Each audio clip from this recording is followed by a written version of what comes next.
AK. ലോകിതദാസ് രചനയും സംവിധാനവും നിർവഹിച്ച 2000-ൽ പുറത്തിറങ്ങിയ ചിത്രമായിരുന്നു അരയന്നങ്ങളുടെ വീട്. മമ്മൂട്ടി നായകനായ സിനിമയിൽ നായികയായത് ലക്ഷ്മി ഗോപാലസ്വാമിയായിരുന്നു. ഇവർക്ക് പുറമെ കവിയൂർ പൊന്നമ്മ, ദേവൻ, സിദ്ദിഖ്, ജോമോൾ, ഒടുവിൽ ഉണ്ണികൃഷ്ണൻ, കൃഷ്ണകുമാർ, കൊച്ചിൻ ഹനീഫ, ബിന്ദു പണിക്കർ, ലാൽ എന്നിവരടങ്ങിയ മികച്ച താരനിര തന്നെ ചിത്രത്തിൽ ഒന്നിച്ചിരുന്നു. താൻ ഒരു സൂപ്പർ സ്റ്റാർ എങ്ങനെയാണെന്ന് ആദ്യമായി കാണുന്നത് ഈ സിനിമയിലൂടെയാണെന്ന് പറയുകയാണ് ലക്ഷ്മി ഗോപാലസ്വാമി.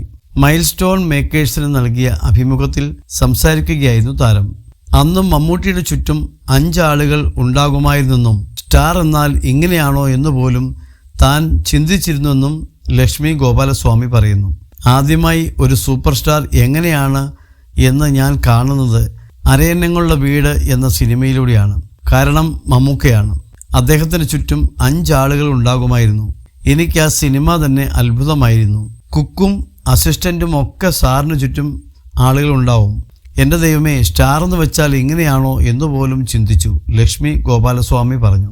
ആ സിനിമയുടെ സമയത്ത് ലോഹി സാറിനെ കണ്ടപ്പോൾ ഇയാളുടെ കൂടെ എങ്ങനെ ഞാൻ സിനിമ ചെയ്യുമെന്ന് ഓർത്തിരുന്നു.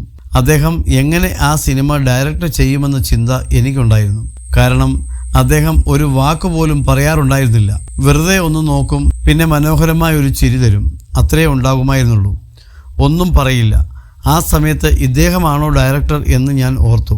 അദ്ദേഹത്തിൻ്റെ കൂടെ എങ്ങനെ സിനിമ ചെയ്യുമെന്ന് സംശയിച്ചു, ലക്ഷ്മി ഗോപാലസ്വാമി പറയുന്നു.